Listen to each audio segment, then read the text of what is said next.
Are you?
At this time, I would like to call the December 1st, 2025 Wayne County Board of Education meeting to order.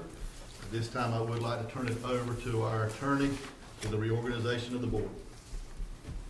All right. The reorganization of the board takes place at the December meeting. Under your board policy 2010, I will lead the vote for a new board chair. Once a new chair is elected, I will turn the gavel over to the board chair, who will conduct the election process for a vice chair under the same procedures I'm about to describe.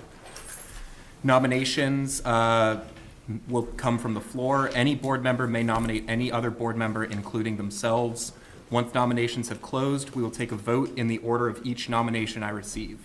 The vote will simply be a yes or a no on that name. A board member who receives a majority of votes will be elected board chair. If there's no winner, I will reopen the floor to nominations. If no board chair is selected after a second round of voting, we'll move forward from there. If the board would prefer to vote by ballot, that can be done. I will need a motion and a majority of the board to vote on voting by ballot before that election would take place. A vote by ballot is not secret and will require that each board member sign their ballot, with each board member's votes being recorded in the minutes. At this time, I will open the floor to nominations for board chair. I would like to nominate Mr. Bill Joyner as board chair.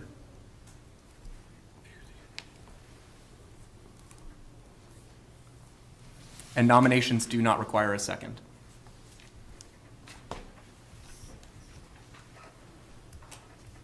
Are there any other nominations at this time? All right, Mr. Latham has nominated Mr. Joyner. All in favor, say aye. Aye. Mr. Joyner has been elected board chair, and you will lead the voting for vice chair. I would like to Congratulations. ask you to continue to do the vice chair, if you don't mind, sir. With that said, I will take nominations for the vice chair. At this time, I'd like to nominate Mr. Tommy Sanders for vice chair.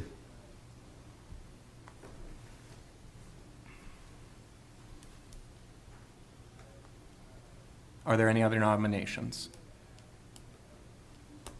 All right, all in favor of Mr. Sanders for vice chair? Aye. Aye. All right, Mr. Sanders, you are vice chair. Congratulations. Thank you. Okay, at this point, I will take over the meeting again. I need a motion for us to go into closed session. I move that we go into closed session to discuss confidential personnel matters as provided in North Carolina General Statutes 143-318.11A1 and A6 and 115C-319 through 321 to discuss confidential student matters as provided in North Carolina General Statutes 143-318.11A1 and 115C-402 to consult with our attorney for the Board of Education in order to preserve the attorney-client privilege as provided in North Carolina General Statute 143-318.11A3. I have a motion for us to move into closed session. Do I have a second? Second. I have a second by Mr. Folk. All those in favor to go into closed session, please raise your hand. We are in closed session.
to come out of closed session, please. So moved. I have a motion by Mr. Folk. Do I have a second? Second. Have a second by Mr. West. All those in favor of us returning from closed session, please raise your hand. We are now back in open session. At this time, Mr. Folk, will you please lead us in the Pledge of Allegiance? Yes, sir, thank you. Join me in the pledge. Pledge allegiance to the flag of the United States of America and to the republic for which it stands, one nation, under God, indivisible, with liberty and justice for all. Thank you, Mr. Folk. Thank you. At this time, I now need a motion to approve our agenda. So move, Mr. Chair. I have a motion by Mr. Henderson. Do I have a second? Second. Second by Mr. West. All those in favor of the agenda, please raise your hand. Very well. Very good. All right. At this time, do I need to recognize the finance chairperson, Mr. Latham, for the audit, or do I need to recognize Ms. Rouse? Ms. Rouse. Okay, Ms. Rouse. Very good. Thank you. There. Good evening, everyone. I have Mr. Adam Skapurik here with Anderson, Smith & White Audit Partner, and he will be providing the fiscal year 2025 financial audit. Good evening. In front of you, you should have a unbound draft of the 2025 audit report. This is a little different than what you've seen in the past. This draft format, you're used to a nice blue bound booklet, but back in September, the compliance supplements that normally come out in April or May that tell us what to test on federal programs had not been finalized as of September, and then the government shutdown happened, and the OMB, who approves those supplements, never got around to issuing a final draft up until the day before Thanksgiving. So we're looking at a draft format that we provided and processed like 2 weeks ago, but we will be able to now finalize this tomorrow because the supplements have been released. There's nothing new to add to our test work. It was really just a matter of not being able to date these statements until after those supplements were issued. So they were released the day before Thanksgiving. So tomorrow I will send a management representation letter to the superintendent and to Leslie to sign, and we can date these with tomorrow's date and none of the numbers will change. So to prevent us from pushing meetings back, we have been presenting across the state these draft formats, waiting for that date. The deadline for submitting to the local government commission has also been pushed back to like February. This was a nationwide thing. Anybody that received federal funds could not issue financial statements until just a couple days ago. So we're looking at a draft format, but all of the audit steps have been completed. All of the numbers will be the same as in the final. It really was just a matter of dating these after the supplement date. So again, to prevent from pushing back meeting dates, I wanted to come present at our normal December meeting, even though it is a draft format. So if you would turn to page 1.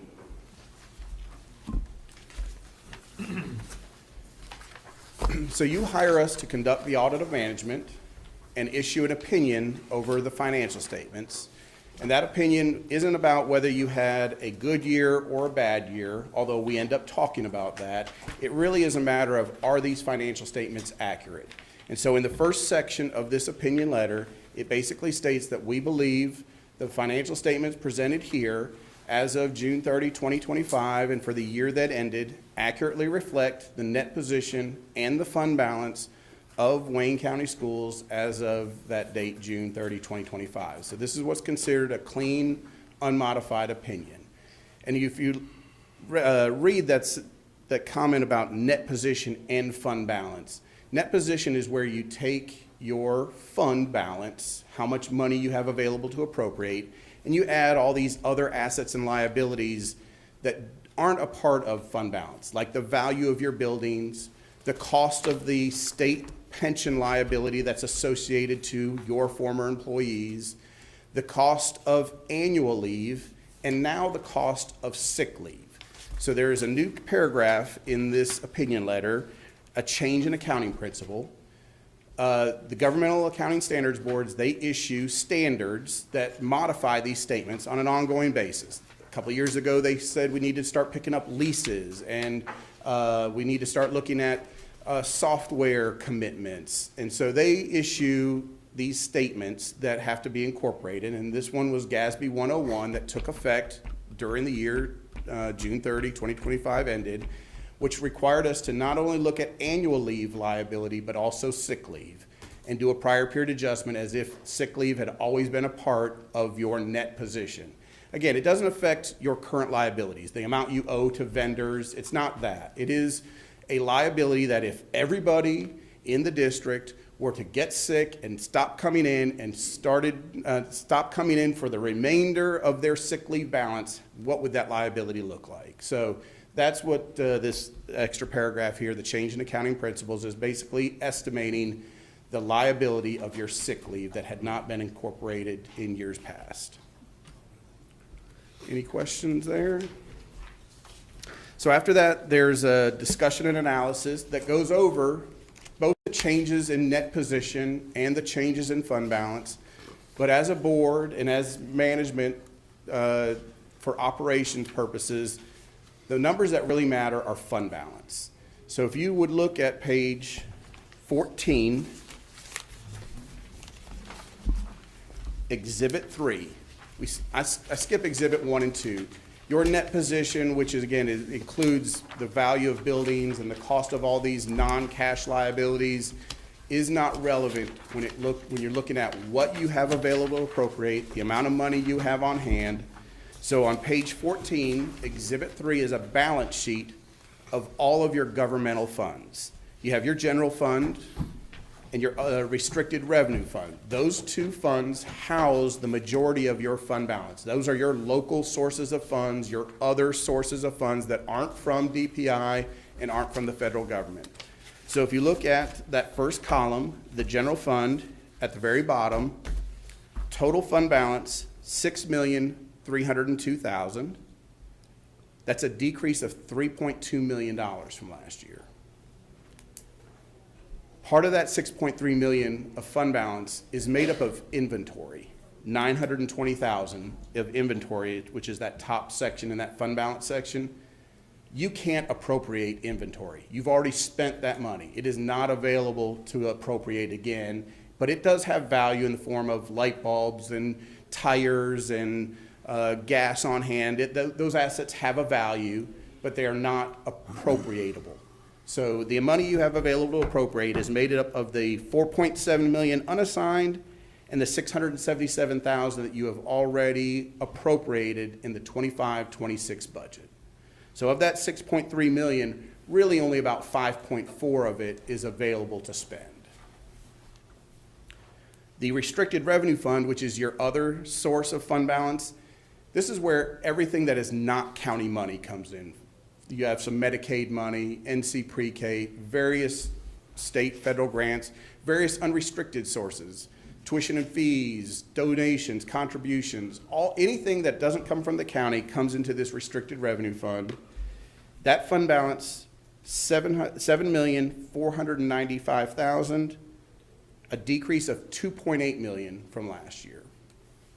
So combined between these two funds, you have used $6 million of fund balance, and you essentially have about $12.8 million left to appropriate for future years.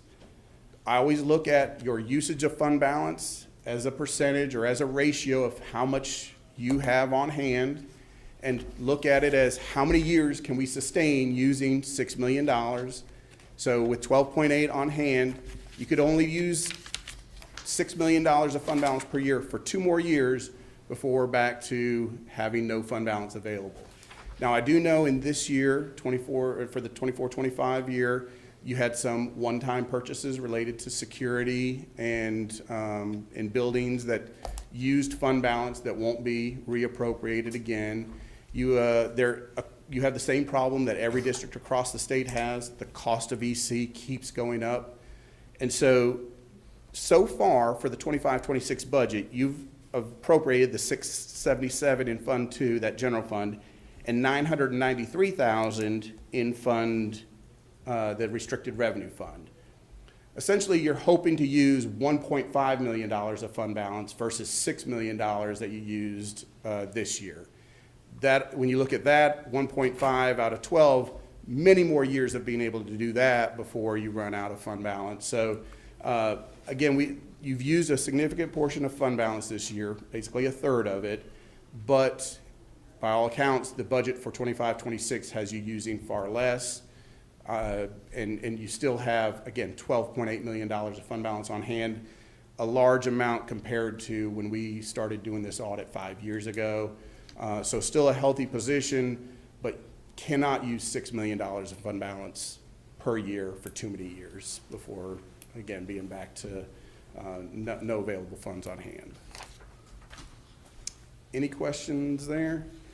You also have $376,000 of capital outlay fund balance. That increased to $173,000.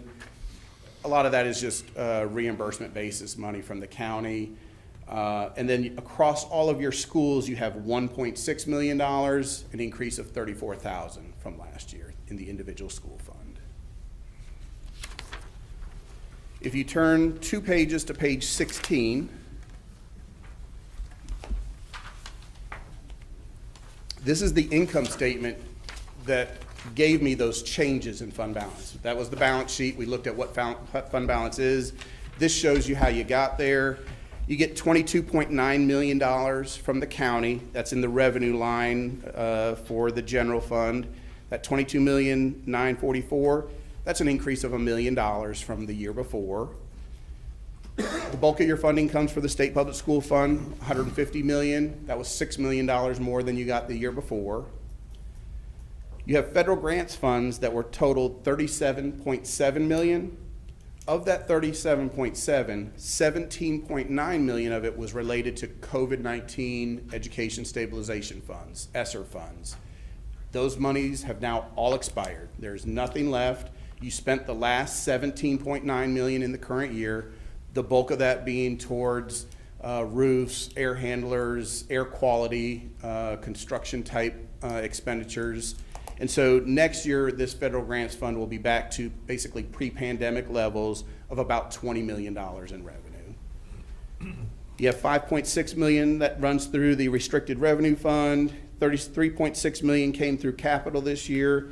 And then your schools, they raise about $3 million a year, again, across all of your schools. And then you have your expenditures. And if you look towards the bottom of the page, that net change in fund balance, that's where I got the 3.2 million of general, the decrease of 2.8 in the restricted, and then the changes for the capital outlay in the individual schools. So those two numbers, if I were looking at what are the most important numbers in these financial statements, it's that 3.2 and $2.8 million decrease, and then from the previous page, the 6 million and the 7 million of fund balance on hand.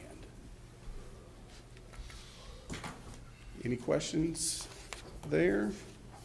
After that, we have some schedules that give us the same numbers, but budget versus actual. No budget violations there. If you keep turning to page 22, Exhibit 7. So behind Exhibit 3 and 4, the second most important group of pages are Exhibits 7 and 8. This is your balance sheet for your one business type fund, the Child Nutrition Fund. For the Child Nutrition Fund, net position and fund balance are one and the same. We actually have to record the assets and depreciate them over time right within the fund. We have to record the sick leave, the annual leave, the portion of retirement and post-employment benefit that is a state liability. We have to record it directly into this general ledger. Because it's a business type fund, it gets full accrual accounting. Governmental funds, they get a special governmental form of accounting, but these business type funds, you treat them like a business. So you look at the net position of 4.9 million, that's the net position in the fund balance, but that doesn't tell you how much money you have available. So for me, on Exhibit 7, the most important number here is at the top of the page, cash and cash equivalents on hand, $10,460,000. That's a decrease of just $37,000 from last year. One financial problem you have never had here is that your child nutrition fund makes money. Your participation is high, a lot of kids eating for free at high reimbursement rates thanks to the CEP program. That high participation, along with the reimbursement rates and good controls over spending, you only use $37,000 but have $10.4 million on hand. That money cannot be used on anything else other than feeding child nutrition or feeding kids under the child nutrition program. But across the state, we are seeing this program struggle, especially in districts that have a lot of smaller schools. It's difficult to make money serving $3 and $4 meals unless you have high participation and high federal reimbursement rates. So again, one problem you don't have here is you'll never have to worry about funding this program locally. Because when you run out of money in here, you cannot not feed the kids, so you have to fund it locally. They've got $10 million on hand. That's not a concern for your general budget. If you turn one page to Exhibit 8, this is the income statement that shows the change in net position. But again, for me, the change in cash is the most important number, and that's on the cash flow statement behind this. But the one number I wanted to point out here, non-operating revenues in the middle of the page, federal reimbursement grants, $11,667,000, an increase of $339,000 from last year. Again, high participation higher than it was before, on top of higher reimbursement rates. I know for the 25-26 year, lunch reimbursement rates are going up like 10%. That'll be additional revenue into this program for the same meals that you serve in 24-25. If you serve those same meals in 25-26, you'll see this number grow thanks to that increase in the reimbursement rates. The reimbursement rates have not met the inflationary demands of food cost and salaries, and I think there's a correction happening now, again, with a 10% increase in lunch prices and about a 3 or 4% increase in breakfast prices. So we'll see some additional revenue next year in 25-26. Again, just adding to your ability to fund itself in this program. Any questions there? After that, we have the cash flow statement that shows that decrease in cash of $37,000, and then pages and pages of footnotes that go over all of your accounting policies. They'll show you your various receivables and payables, a roll forward of your fixed assets, information on how that state retirement plan works, information on sick leave and annual leave, any debt you might have, any assets related to inventory. All of that is documented in those footnotes. But if you keep turning all the way to page 64, towards the back,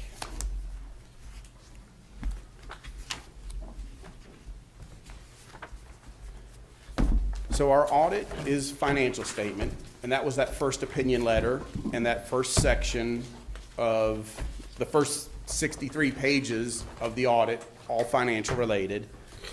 Page 64 starts the first letter that is part of the holdup because, again, those federal compliance supplements. So we also come in and look at your state and federal spending and also your internal controls over finance and over compliance. So now that the supplements are out, these are the letters that we can officially date as of tomorrow. But they essentially are, page 64 starts 3 letters, one over internal controls that noted that we noted no material weaknesses and no significant deficiencies in your internal controls over finance or over compliance with state and federal spending requirements. When we come in and do this audit, we are not making large adjustments to the general ledger. We don't come in and look at a ledger that says that you're going to only use $2 million of fund balance, but then when we leave, you use $6 million of fund balance. There aren't those large adjustments. The controls that are in place, revenues getting captured, expenditures getting captured, payables, receivables, all that happens through that internal control structure. Everybody gets paid accordingly. Vendors are paid under that same internal control structure. If we noted anything that was a significant change in what you thought your numbers would be, or a significant deficiency or a material weakness in how money is spent, it would be noted in that internal control letter. Again, we noted none of those. The next two letters, both the same, one over state compliance and one over federal compliance. Those two are both clean, unmodified opinion letters that state that we believe that you spent in accordance with the various programs, state or federal, for the programs that we audited as major, you followed all of those spending requirements. We noted no question costs, no money spent outside of approved plans or outside of approved program expenditures. So again, clean, unmodified, no exceptions when it came to spending or how you spent those state and federal funds. And this year, on the federal fund side, we looked at your Title I program, your SCI program, supporting effective instruction, and we also looked at those COVID-19 education stabilization funds, audited all those three federal programs for compliance. Again, no findings there. On the state side, we have to look at the state public school fund every year because it's $150 million a year revenue. So we look at that program every year for compliance. We also looked at your CTE program and your NC Pre-K program and the school technology fund. The CTE, school technology, and state public school fund, those four are all part of that $150 million. There's a couple of programs within that $150 million. But the NC Pre-K program, that revenue comes into that restricted revenue fund. So it's part of that Fund 8 revenue. But again, no state findings, no money spent outside of compliance requirements for these programs. And one last number, page 75. This is your schedule of state and federal awards. At the bottom of page 75, that's where I got that 17.9 million of COVID-19 funds. Again, the bulk of that in that PRC 181, a lot of that being used for air quality, roofing, repair type adjustments to buildings.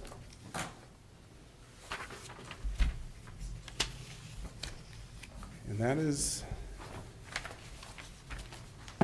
again, the most important numbers, the most important pages in the statements, a clean audit, just a cautionary warning of how much fund balance you used this year and what that looks like going forward. Does anyone have any questions? So I guess your overall report is saying that Ms. Rouse and her department's doing a very nice job. Yes, absolutely. Does good work, has good staff, puts our, there's a lot that goes into it, a lot of documents pulled, a lot of time. There's three of us that come in, and for a partial week in the spring and in most of a week in the fall, we come in and kind of absorb in all of her time in that week, but it definitely helps us get through everything that we need to do to look at and document, tie in all of these assets, liabilities, pulling samples of payroll checks and vendors, and looking at receipt copies of revenue receipts that come in. So it's a lot of it's a lot on her and her staff while we're here, and even before we're here, when she's producing, we send a list of 80 different requests that we need, and it's all uploaded for us and available, and we're able to come in here in fairly short order and do our testing, leave, write these statements, and present here, at your first December meeting. We all know what a great job she does, but it's nice to hear from another source to reinforce it. I know that you said that the new line item is not detrimental to the report, but I mean, what's the purpose of? I mean, it's just like that thing we talked about every time you come, But here's something else added to it that really, I mean, what is the purpose of just assuming that everybody would take sick leave all at one time and all they got? I mean, So I think when somebody is done working in the accounting world, they look at joining this organization to make up rules for the career they just left. And I know they have good intentions. It's all about making the financial statements more transparent. That's the claim. And sometimes there are good things. If you have signed a bunch of leases for software that you can't afford, before that GASB was issued, it was not detailed there. If you had signed $50 million of leases, no one would know that, or subscription agreements, no one would know that before that, and that's not what you do. You sign your subscriptions year by year. A lot of these are written not for school boards in North Carolina, but for Los Angeles County, California, where they actually issue their own debt and they have bonds. A bond market investor might want to know, how much do you have in these non-tangible promises to give, whether it's annual leave, sick leave, or debt agreements or lease agreements or subscriptions. So there is some value maybe to other governmental entities, but these are written for every governmental entity across the state, across the country. And for North Carolina school systems, they don't really mean much, but it is all about making them more transparent. And yes, again, nobody is ever going to get, or no entity is going to have 100% sick leave. They all leave and they all take it. It is, and that's why it's not a part of the funds. It's not a part of what you have available. You don't have to save up money for this liability. It's just a number that says, this is how much you have promised to give over time for sick leave. Just, I don't know, maybe there. Mr. Chair, Yes, sir. I'd just like to add a little something. As chairman of the Finance Committee, I'd like to say, first off, thank you to the members of the committee. I think we try very hard and have worked very diligently on making sure we are good stewards of the people's tax money. And to thank Mrs. Rouse and her staff for obviously doing an outstanding job, because it's probably not very often that you see an audit come through with nothing bad to say about it. So I'd just like to throw my 2 cents in and say thank you so much to everybody. Mr. Attorney, do we have to accept this audit? Is that what we need to vote on, accepting it? This is just an information Just for item. information. All right, wonderful. All right, thank you very much, sir. Thank you. All right, we now will move on to the general session, item D, Policy Committee Report. Mr. Henderson, Chairperson. I'm going to defer to Dr. Tesher. Thank you, Mr. Anderson. Good evening, Mr. Chair, Mr. Vice Chair, members of the board, Dr. Richard. This evening, I would like to share with you the following policies recommended for first read. We have 11. Policy 3101, dual enrollment. Policy 3220, technology in the educational program. Policy 3225, technology responsible use. Policy 3228, internet safety. Policy 3400, evaluation of student progress. Policy 3460, graduation requirements. Policy 4010, student and parent grievance procedure. Policy 7220, grievance procedure for employees. Policy 7315, confidential information. Policy 7500, workday and overtime. And Policy 7520, family and medical leave, for first read this evening. Okay. Does anyone on the board have any questions about these policies for first read? Mr. Chair, I would just say that the Policy Committee did review all of these, and we did motion to send these to the board for first read. Thank you, sir. All right. If not, we'll continue on to item 4, board action for some policies for second read. Yes, the following policies are recommended for second read this evening, and they are from the PLS summer updates. Policy 3210, parental inspection and objection to instructional materials. Policy 5024, Emergency Epinephrine Delivery Systems. Policy 5070-7350, Public Records, Retention, Release, and Disposition. Policy 6125, Administering Medicine to Students.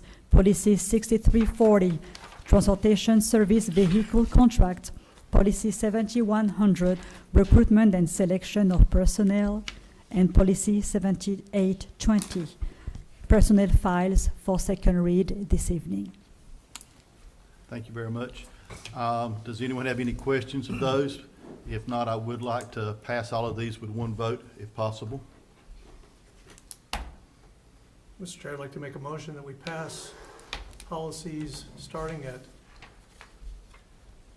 A through G. A through G as all for second read. Okay.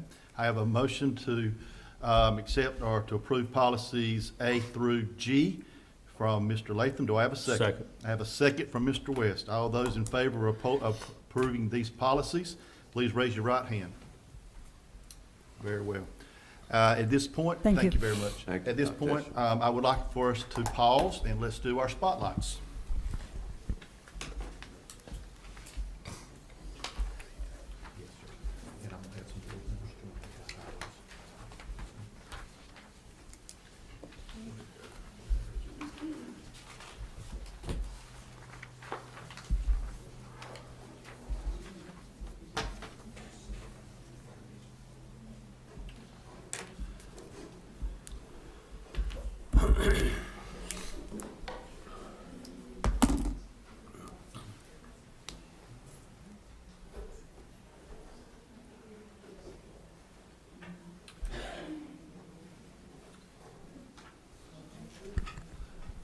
Mr. West, will you please join Dr. Richard as we recognize our participants from the Macy's Day Parade?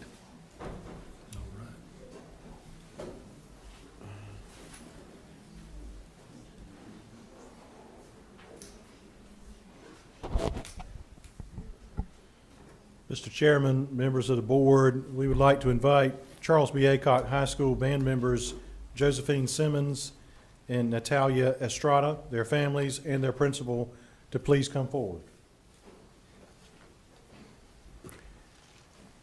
These two students recently had the incredible opportunity to perform in the Macy's Great American Marching Band, which appeared in the 99th annual Macy's Thanksgiving Day Parade in New York City. Honoring America's finest high school musicians, color guard members, and dancers, this elite ensemble is made up of 225 students from across the nation. Since its debut in 2006, the Macy's Great American Marching Band has become a cherished parade tradition. As part of the highly competitive selection process, Ms. Simmons and Ms. Estrada, who both play the clarinet, submitted audition tapes and were chosen by members of the Macy's branded entertainment. Ms. Simmons and Ms. Estrada, we congratulate you on this outstanding achievement. Your performance in the Macy's Great American Marching Band showcases not only your talent and dedication, but also the exceptional quality of student musicians from right here in Wayne County. Mr. West, would you join me in presenting these certificates to these outstanding young ladies? Josephine Simmons, if you'd come forward. Yes, sir. Wayne County Public Schools and the Wayne County Board of Education recognizes Josephine Simmons for being selected to perform in the Macy's Great American Marching Band at the 99th Annual Macy's Day Parade, given this day, December the 1st, 2025, signed by the Chair of the Board, William Joyner, and the Superintendent, Dr. Markovich. Congratulations.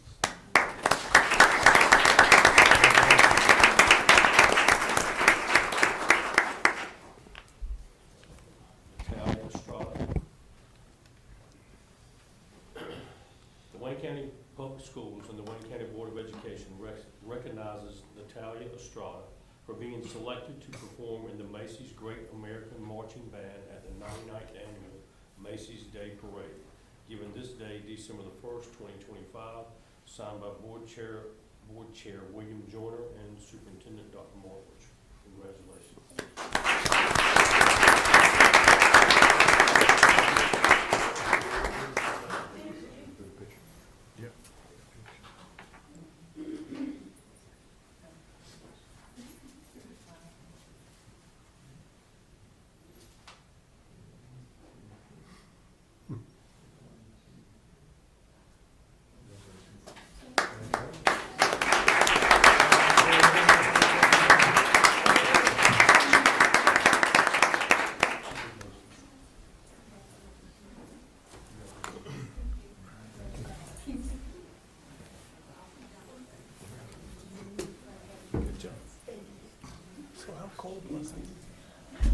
Oh, that's good.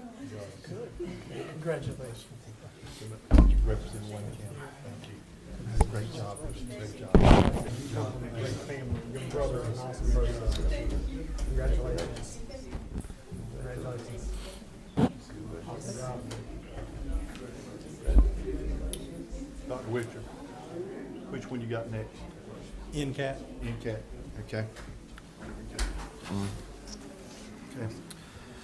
Mr. Sanders, will you please join Dr. Richard for our beginning teacher of the year?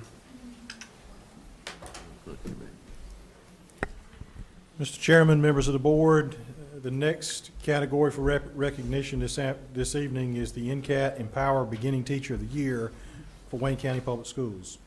Would Rosewood High School history teacher Macy Vivieros and her principal please come forward?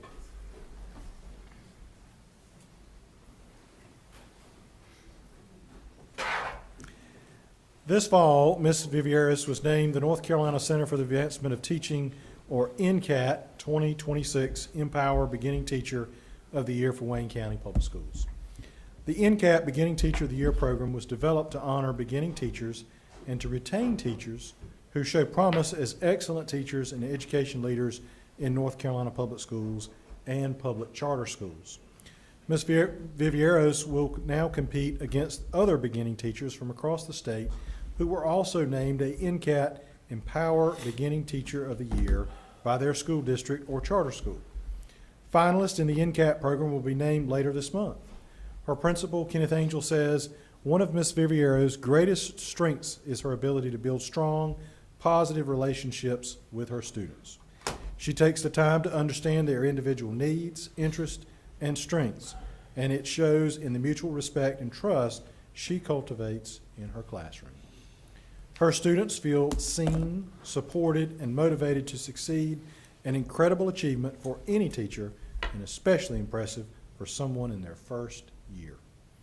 Ms. Vivieros, on behalf of the board, we congratulate you on receiving this NCAT recognition and wish you the very best as you move on to the next stage of this year's awards program. Mr. Sanders, would you like to present this certificate?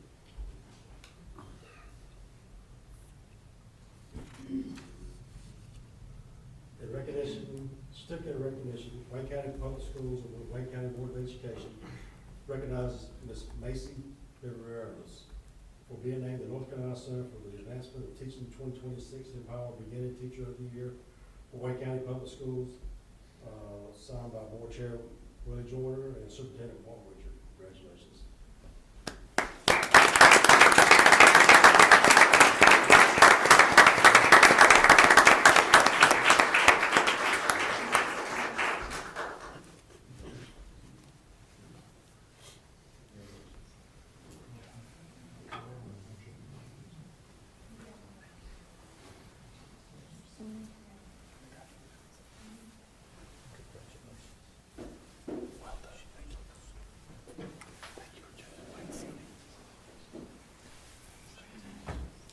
Congratulations.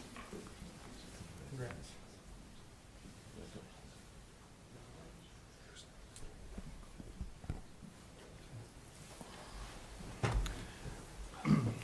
At this time, Mr. Henderson, Mr. Folk, Mr. Sanders, Mr. Latham, and Ms. Cowan, will you please join Dr. Richard as we recognize our teacher cohorts? But thank you, Mr. Chairman, members of the board. We would like to invite our teacher apprentices to please come forward for cohort 1 from Carver Elementary, Kayla Hetrick and Grace Holmes. From Eastern Wayne Elementary, Carrie Smith, and from Grantham Elementary, Reagan Joyner. For cohort 2, representing our newest teacher apprentices from Edgewood Community Development School, Beverly James. From Grantham Elementary, Emily Reeves. From Meadow Lane Elementary, Maquita Baldwin, Lori Brim, Sarah Nicole Carpenter, Dee Dee Harvey Duncan, and Janelle Stowe Sugg. From North Drive Elementary, Monica Wynn. We would also ask any district human resources staff to please join them. This evening, we are proud to recognize 2 cohorts of teacher apprentices who represent the future of Wayne County Public Schools and the teaching profession. These individuals are part of our district's Grow Your Own initiatives, which are designed to address the teacher shortage by developing, supporting, and hiring talented educators from within our own district and community. These initiatives involve critical partnerships between the district's Human Resources Department and institutions of higher education to include East Carolina University, Gardner-Webb University, the University of Mount Olive, and Wayne Community College. It is especially worth noting that 2 current apprentices, Kayla Hetrick and Grace Holmes, are North Carolina Teaching Fellows. As a former Wayne County Public Schools teacher cadet, Reagan Joyner also has the unique distinction of having begun her teacher preparation program in high school. The teacher cadet program, led by the district's Curriculum and Instruction Department, allows participating students to have the opportunity to access beginning classes to become a teacher, participate in field trip opportunities, and pursue pathways to potential scholarships and on-the-job experiences. Through the Teacher Apprenticeship Program, participants gain valuable, hands-on classroom experience while completing their formal teacher preparation program. They are learning alongside veteran educators, earning while they learn, and building a strong foundation to serve our students for years to come. They are not only preparing to fill critical roles in our classrooms, but they're also strengthening the pipeline of educators who understand and care deeply about the students and families we serve. On behalf of the board, we commend all of you for your commitment and dedication to public education. Together, we are growing our own educators and ensuring that Wayne County's students continue to learn from the very best. Thank you, and bless each of you.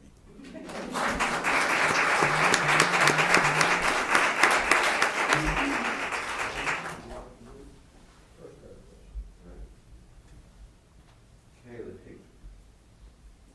Wayne County Public Schools and the Wayne County Board of Education recognizes Kayla Hickey for being a Wayne County Public Schools teacher apprentice, cohort number 1, given this day, December 1st, signed by our chairman, Willie Ray Joyner, and Superintendent Dr. Mark Swoop.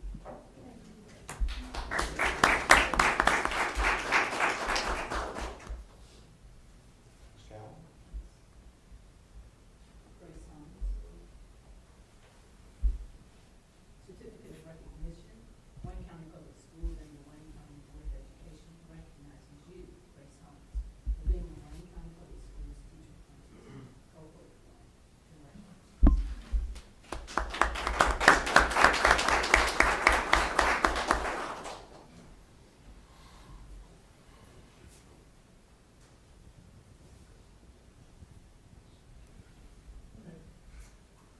Carrie Smith. Certificate of recognition, Wayne County Public Schools and the Wayne County Board of Education recognizes Carrie Smith for being a Wayne County Public Schools teacher apprentice, cohort number 1, given this day, December 1st, 2025, signed by William Joyner and Dr. Mark Butcher. Thank you very much.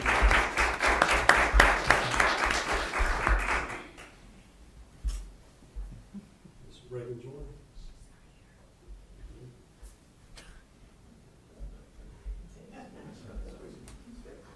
Marilyn James. Ms. James. This is a certificate of recognition, the Wayne County Public Schools and the Wayne County Board of Education recognizing Ms. Marilyn James for being the Wayne County Public Schools teacher apprentice, cohort 2. Signed by Willie Ray Joyner, our Board of Education, and Dr. Mark Butcher, Superintendent. Congratulations. Emily Reeves. Wayne County Public Schools and Wayne County Board of Education recognizes you, Emily Reeves, for being a Wayne County Public Schools teacher apprentice, cohort number 2, signed this day, December 1st, 2025. Willie Ray Joyner, Chairman of the Board, Mark Butcher, Superintendent.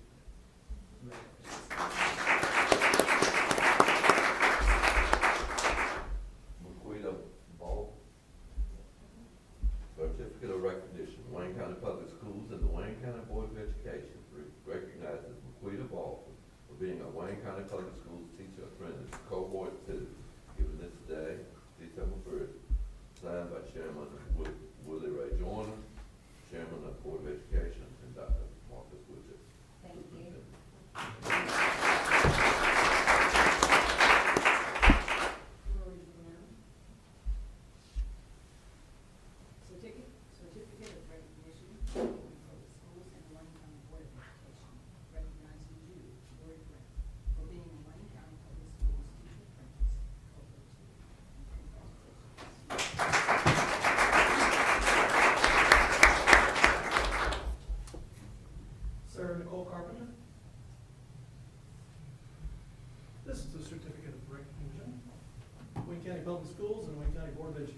recognizes Sarah Nicole Carpenter for being a Wayne County Public Schools Teacher Apprentice, Cohort 2, given this day, December 1st, 2025, signed by Willie Ray Joyner, Chairman of the Board, and by Dr. Mark Witcher, Superintendent. Thank you.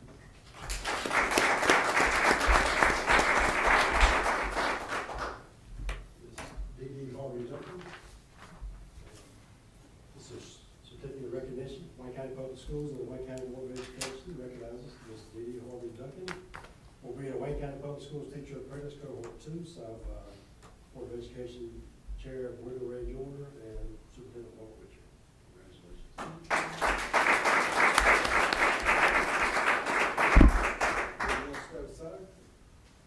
Certificate of recognition, Wayne County Public Schools and Wayne County Board of Education recognizes you for being Wayne County Public Schools Teacher Apprentice, Cohort number 2, signed this given day, December 1st, by Willie Ray Joyner, Chairman of the Board, and Dr. Mark Witcher.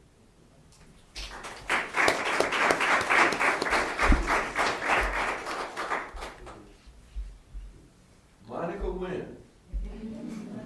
Certificate of recognition, Wayne County Public Schools and the Wayne County Board of Education recognizes Monica Wynn for being a Wayne County Public Schools Teacher Apprentice, Cohort 2, signed by Willie Ray Joyner, Chairman of the Board of Education, Superintendent Dr. Mark Witcher.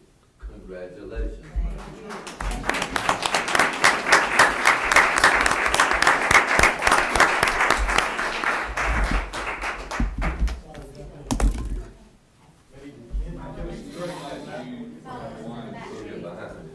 Chris, you started something on that reading. I've been letting him read. Well, I didn't know if he wanted me to read it. I know. Look at him. They might have forgot to bring my glasses. I couldn't have read it. I'd had to hold it up before you ever here, right? I don't think this is gonna work. Wait a minute there, kid. What it's late, I don't think it's going to stand in the chair. Sit in the chair. Y'all can start taking some seats here.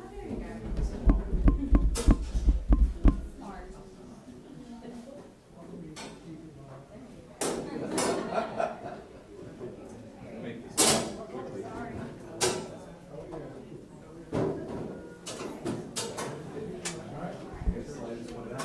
You didn't go neither did I.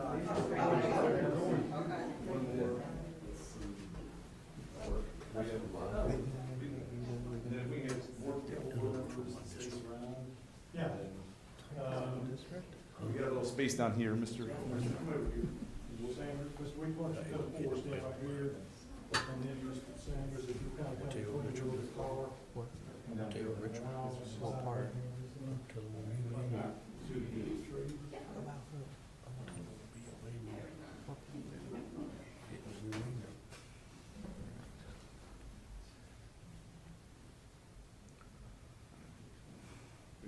We're gonna get through all this work, might as well do it right, right? All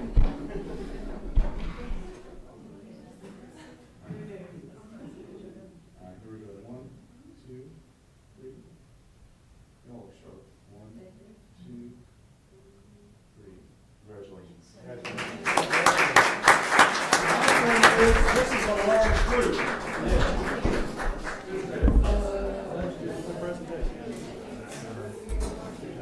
Thank you.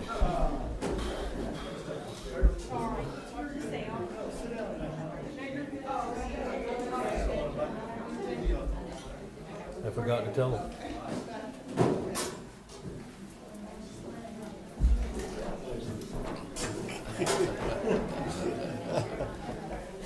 All right. Oh, they're not coming through yet. We don't know, evidently they took off on us. I guess they figured. Okay. Well, all four was up there.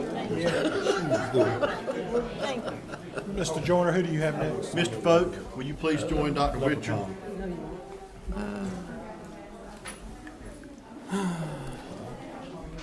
Mr. Chairman, members of the board, the next recognition is NC Museum of Art, the Creative Lives of Educators Art Exhibition. Would Eastern Wayne Elementary visual arts teacher Pamela Darrow, along with her principal, please come forward? Ms. Darrow was one of just 29 educators statewide selected to have their work featured in the North Carolina Museum of Art's exhibition, The Creative Lives of Educators. As part of the museum's mission to serve as a vital cultural resource, this exhibition celebrates the creative lives of K-12 educators.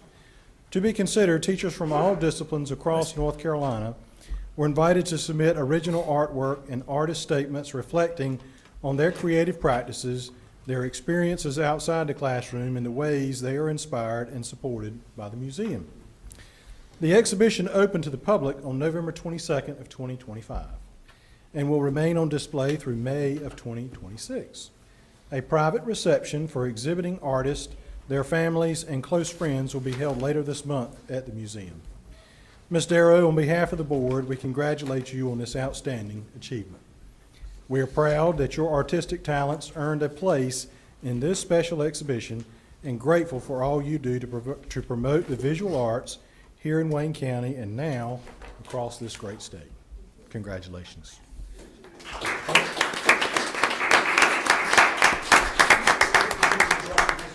County Public Schools and Wayne County Board of Education recognizes Pamela Dara for being one of 29 teachers from across the state to have artwork featured at North Carolina Museum of Art as part of a special Creative Lives of Educators Gallery exhibition. Given this day, December 1st, 2025, signed Lloyd Ray Joyner, Chairman of the Board, and Dr. Michael Fisher.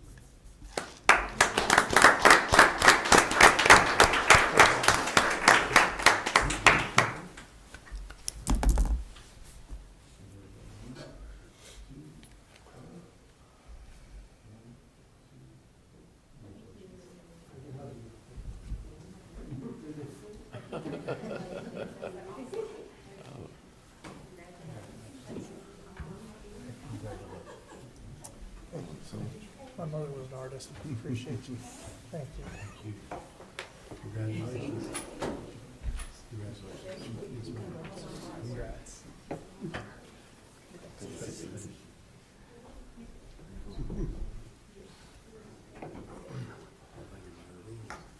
That's probably true.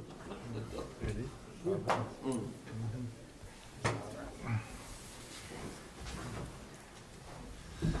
All right. Very good. Thank you. That was most enjoyable. At this time, let us return to our agenda, to our Finance Committee report. Chairperson, Mr. Wade Latham. Yes, well, we called the meeting to order promptly at 10 a.m. I believe it was the 19th. Members present were Mr. Henderson, Mr. Sanders, and myself. The minutes of the 15 October meeting were unanimously approved. We then moved into the C&I purchase orders, which were discussed by Dr. Witchard, with 8 of the contracts being recommended for closure and termination, 1 purchase order being recommended for review and revision, and 2 purchase orders briefed and approved for recommendation to the full board for final approval. Dr. Witchard briefed the committee for a recommendation to give our EC staff a $5,000 stipend for the additional workload incurred due to the termination of multiple EC-related contracts. The recommendation was approved for the full board's approval at the December meeting. Mrs. Rouse briefed the donations of almost 9,900 in monetary and non-monetary donations with the Goldsboro Housing Authority. Thankful very much, giving a very generous amount of $5,000 for Dillard Middle School. Closing remarks were minimal, with thanks given to staff and to the community for their continued support of Wayne County Public Schools. And the meeting adjourned at 10 minutes after 10. This was done in conjoining with the C&I committee, not meeting. Mr. Folk, would you like to speak to anything as the chairperson of C&I? Now, the only one item that was on the agenda was curriculum instruction purchase orders, and Finance Committee had already approved them, so Curriculum Committee did not meet. Okay. At this time, we are on to item I, the donations, so we do need a motion. Well, excuse me, it came from committee to accept it. Also, we do not need a second. All those in favor of accepting our donations, please raise your hand. Very well. Dr. Witchard wishes to speak for a moment about the purchase orders. I just want to make sure there's one general clarification. Mr. Latham did indicate that there would be an extra duty stipend paid to EC staff. I do want to clarify that is for related services for very finite, specific fields. which include SLPs, OTs, certified occupational therapy assistants, and for physical therapists. In relation to contracts that have been able to be reduced, the extra duty stipend is in compensation for those individuals for taking on additional workloads. Thank you for clarifying me. These purchase orders and contracts did come from the Finance Committee. Therefore, we do not need a second. All those in favor of accepting these purchase orders and contracts and the terms thereof, please raise your hand. All those opposed? Okay. Did you get that, Mr. Attorney? 5-2. 5-2. Okay. All right. At this point, we go to K, the Facilities Committee report. Mr. Sanders, chairperson. The Facilities Committee met on November 17, 2025, and motion to approve the following items for the November 3rd, 2025 board meeting. First one was Fremont Forward Inc. offered to purchase Fremont Stars Elementary located at 101 North Pine Street. Second one is Southern Wayne bleacher removal and replacement in the old gym. The third is a 2-year agreement with Duke Energy to lock in rates for the energy they purchased from Goldsboro Middle School and Spring Creek Middle School. And number 4, to keep the acreage variation language in the Broadband primary land purchase agreement. And number 5, surplus maintenance items. Additionally, the Facilities Committee heard the following information and or discussion items. The Rosewood Elementary addition project's initial classroom addition plans are coming in over budget. The committee agreed to convene the Rosewood Working Group to maintain transparency, gather feedback, and provide direction on this project. All right. Thank you, sir. Our first item coming out of facilities is item L, the Fremont Forward Incorporated. It did come out of committee with a recommendation. Therefore, we do not need a second. Is there any discussion? Yes, Mr. Chair, I would ask that we table this motion until our next meeting. There was some information that I had brought back from the last year's North Carolina School Board Association meeting on a session that I had attended. I had asked some of the staff if they could please provide some additional information, clarification on these items. Dr. Wichard and I talked earlier, and he had talked with the attorney's office, had not gotten any of the information back. I would like that we would table this until we can investigate some of that information that was provided inside that session. Okay, so are you making a motion to table? Yes, a motion that we table this until our next meeting. Do I have a second? I'll second it. All right, so we have a motion to table this. All those in favor of tabling this to our next meeting, please raise your hand. All those opposed to tabling it, please raise your hand.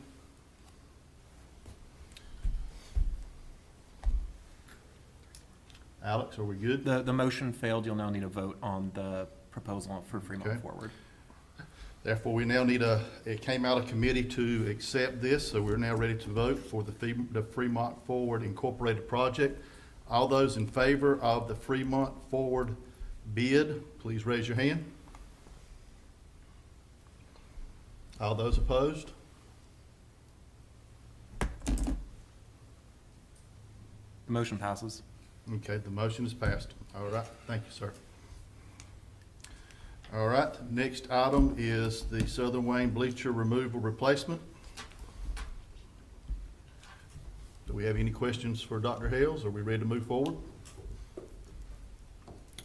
All right, it came out of committee, therefore does not need a second. All those in favor of the bleachers at Southern Wayne High School being removed and replaced, please raise your hand.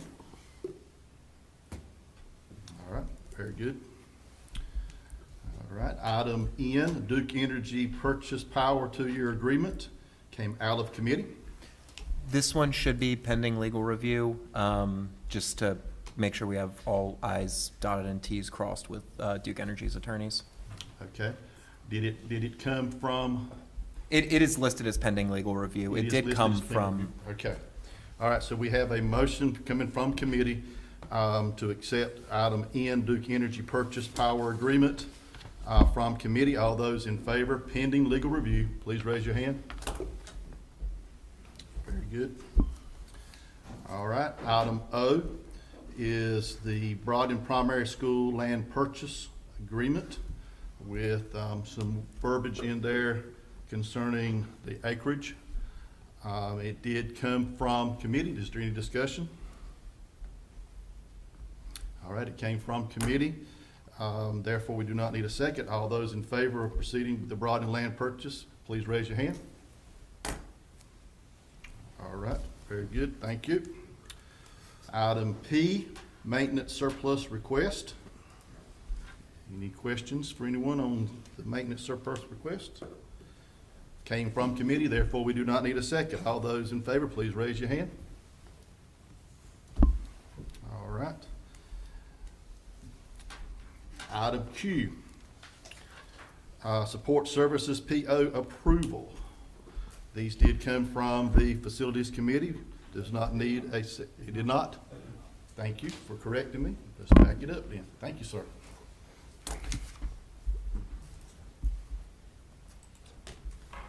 Good evening, Mr. Chair, Vice Chair, Dr. Richard, board members. I come to you tonight with 3 purchase orders. One to move the AC unit from the Fremont Gym to the Eastern Wayne High School Gym using capital small projects budget for $68,785.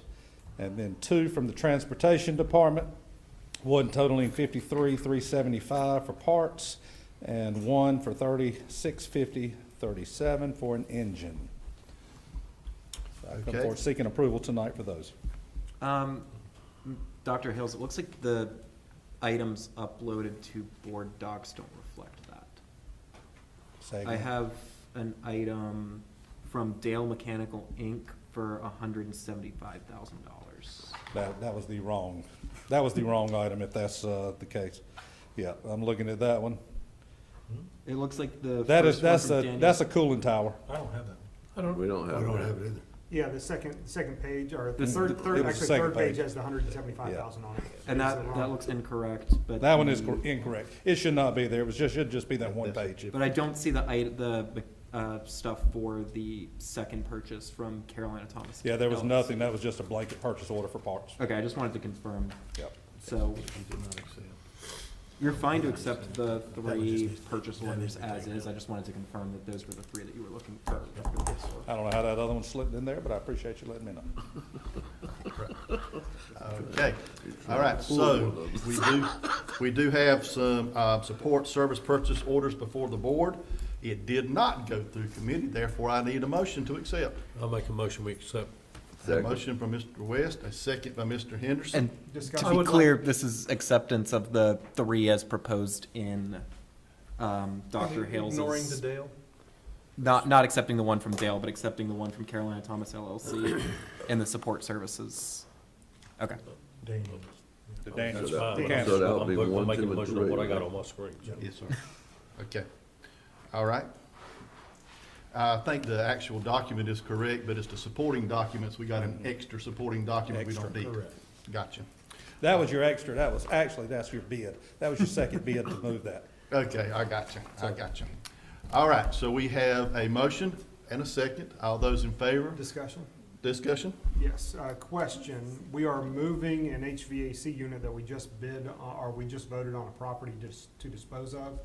Was the bid on the property as is, and are we removing things from the property that the current person that has, or the current entity that has put a bid in to purchase the property, expecting to be there? There has been conversations. There has been conversations, and the Fremont Forward Group is aware that we were relocating this unit. Thank you. Because we made that decision Yes, sir. before. It was-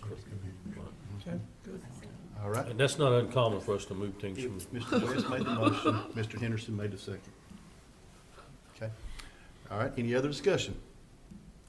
All right, if not, all those in favor of approving item Q, the support services POs, please raise your hand. Very good. Item R, Mr. Dirksen, will you share some information with us, please, sir?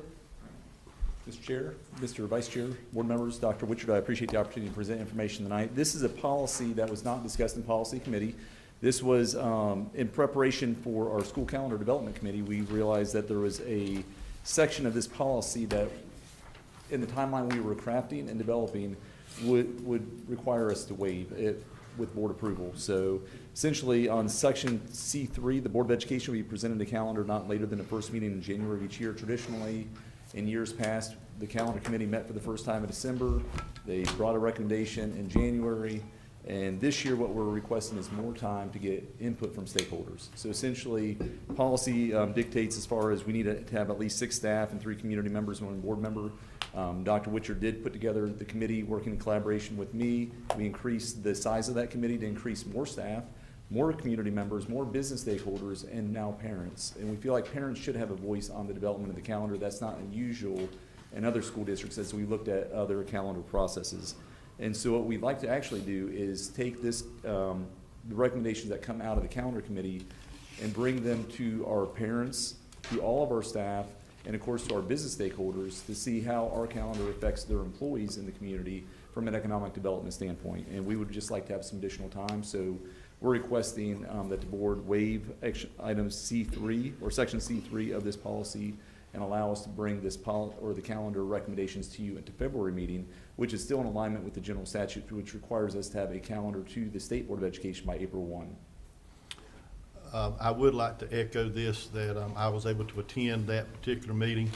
And unlike years past when I had served on the calendar committee, Mr. Dirksen had a lot of questions for all the stakeholders about what is important to you.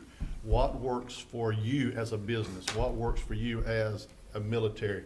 Got some excellent feedback on that. So I think instead of in years past it being like 3 drafts, pick one of the 2, this took it in before we even started the draft process. Is that not correct, sir? That is correct. We've not put paper to pen.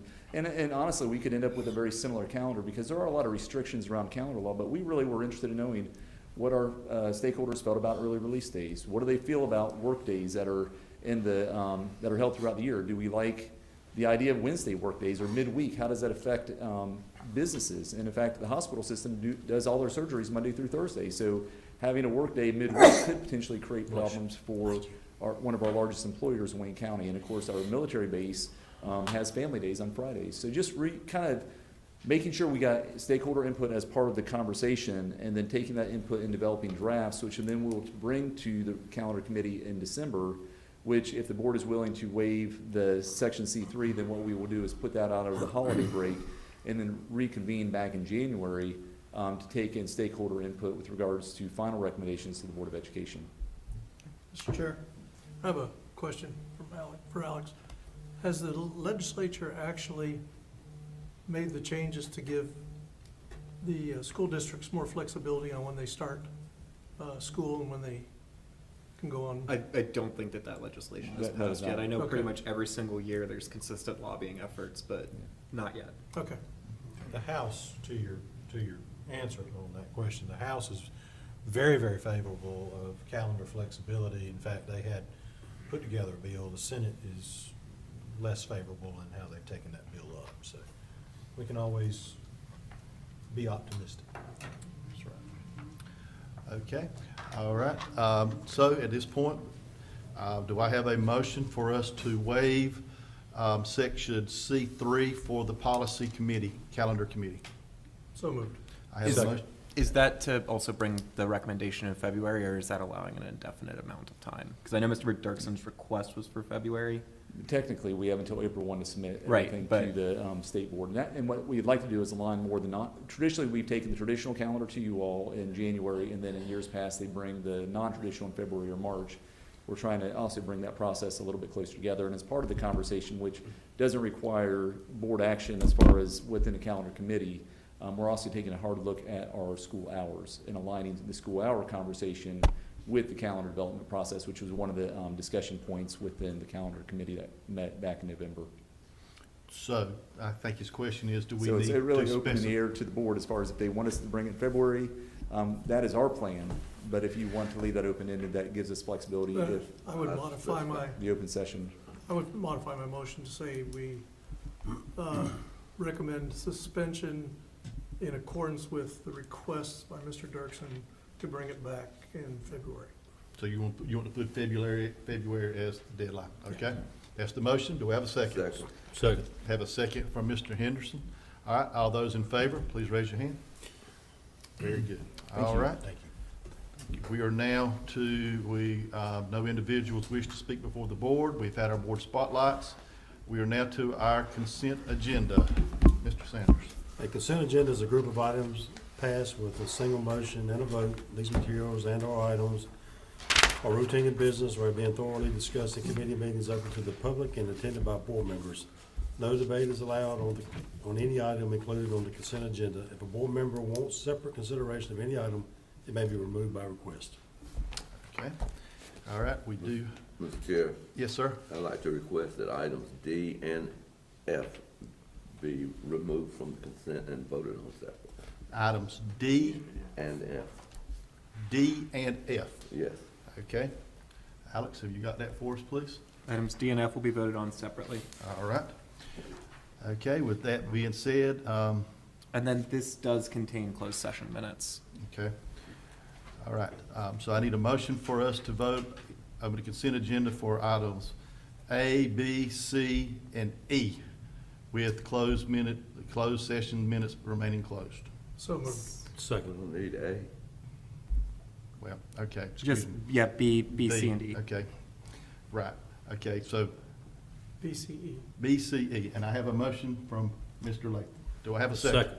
Have a second from Mr. West. All right, all those in favor of approving that part of the consent agenda, please raise your hand. All right, very good. All right, let us now go back to item 7D. Okay, and I need a motion for us to accept item 7D, the General Personnel Board Report. So moved, Mr. Chair. I have a motion by Mr. West. Do I have a second? Second. Have a second by Mr. Sanders. All those in favor of... Any comments? No? No comments? Okay. All those in favor of approving item 7D, please raise your hand. All those opposed to item 7D? Okay. We have one. All right, we're now going to go to item 7F. Do I have a motion for us to accept item 7F? So moved, Mr. Chair. I have a motion by Mr. West. Do I have a second? Second. I have a second from Mr. Latham. Do we have any discussion? All those in favor of approving item 7F, please raise your hand. All those opposed, please raise your hand. Okay. Alex, you got those votes? Are we good, Mr. Attorney? You're good. All right, very good. All right, at this point, we're now up to our board member and superintendent comments, not conduct. We're in trouble with this guy. Yeah. All right. So, okay. All right. Is keeping in order, District 5, Mr. Craig Folk. Yes, I would like to start by saying I was thrilled to see all of the apprentices up here. There was a really harebrained idea that I was trying to get people to buy into, and it surely has paid off, I believe, and we've got opportunities, and I really loved seeing that. I like seeing the camaraderie, the T-shirts. I mean, it was all just awesome. When we talked early on about the teacher cadet program, it was about the same time, and just to see all of that coming together is just beautiful, and was the reason why I ran for office. But with that being said, everything has a season, and I will not be filing for reelection this next upcoming year. And I just wanted to give opportunity for those that might be thinking about filing for reelection for District 5 to be able to do that. The most important thing that any one board member can ever do is vote on who sits in that seat right over there. And that is probably, even though the teacher apprenticeship is great, that's probably one of the best decisions I feel like I ever voted on, was hiring you, Dr. Wichard. You have really turned this district around. One of the reasons why I ran for office, because I was frustrated with some of the things that I was seeing. But I can tell you, since hiring you, I am no longer frustrated by many of those things. So I thank you so much for the leadership that you've brought to this district. That's all. Absolutely. All right, District 6, Mr. Wade Latham. I will echo the kudos to Dr. Wichard and the staff. I think you have hired an exceptional staff too that has got nothing but the best interests of our students and our teachers in mind. And I would just like to, again, thank the community for their continued support and their very, very generous donations that they give to the school district every year. Thank you. District 1, Mr. West. Thank you, Mr. Chair. I'd just like to say thank you to Dr. Witcher. As always, great job, great staff. Y'all do a tremendous job. Dr. Witcher's faced replacing 3 key people on his leadership team, and I think he's made the right choices, and I think y'all have done a great job. So, as well as Ms. Rouse and Mr. Dirksen. So thank you for all that you do. I would like to say also, congratulations to the ACOT soccer team, who was 1 game short of going to the state championship game. Tremendous season. They wound up undefeated, and that's the first time that's been done in quite some time. Also, congratulations to Eastern Wayne High School's football team, who went deep into the playoffs as well. So we have good athletics around the county. I'd just like to say congratulations to all of you.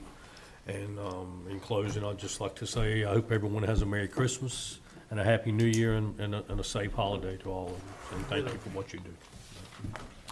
District 2, Mr. Henderson. Thank you, Mr. Chair. First of all, I would echo Mr. Folk's remarks about the teacher cadets. I thought that was awesome to see, as many of them did today. That was really a beautiful sight for us to see. I would also like to say that a couple of weeks ago, I think we had our Christmas concerts. I was able to attend 2 of the 3 nights, and we saw some awesome talent being displayed by our students here in the county. So it was, for those of you that missed it, you really missed a treat, because it was really nice. Third, I'd like to compliment Mr. Dirksen for the need to reach out to more of our stakeholders, more of our community members as we look at addressing the calendar issue. I hope that that's not the only time that we will really start to reach out to our people, because it is important for us as board members to actually get the voice, hear the voices of our community and our stakeholders. So I'm very interested in that. And lastly, I'll say regarding the EC, I do have some major concerns as it relates to EC. Coming from a mental health background, I know how difficult that can be. And so I'm just hoping and praying that the decisions that we're making regarding that program really be taken into consideration. And lastly, to each and every one here and those listening, I wish all of you a Merry, Merry Christmas. Thank you, sir. District 3, Ms. Cowan. I'd like to say that first, I hope everyone had a super Thanksgiving and will have a super Christmas, etc. Holiday, however you refer to it. And I would like to encourage for us as a system to be hearers, no, but doers of the word. We often speak about being Christian, and I will say that because they mention God in the Pledge of Allegiance. So I just encourage us to speak who we are and to show who we are in terms of being doers of the word. There are some good things going on in Wayne County, and there are some things that discussions would be helpful also. But we have to be good stewards at all times, and even though we do err, we can always go back and try it again. So during this holiday season, be a better steward, and I'm starting with myself, in order to make things better for others and not always ourselves. People matter, and so just keep that in mind during the holidays. Thank you.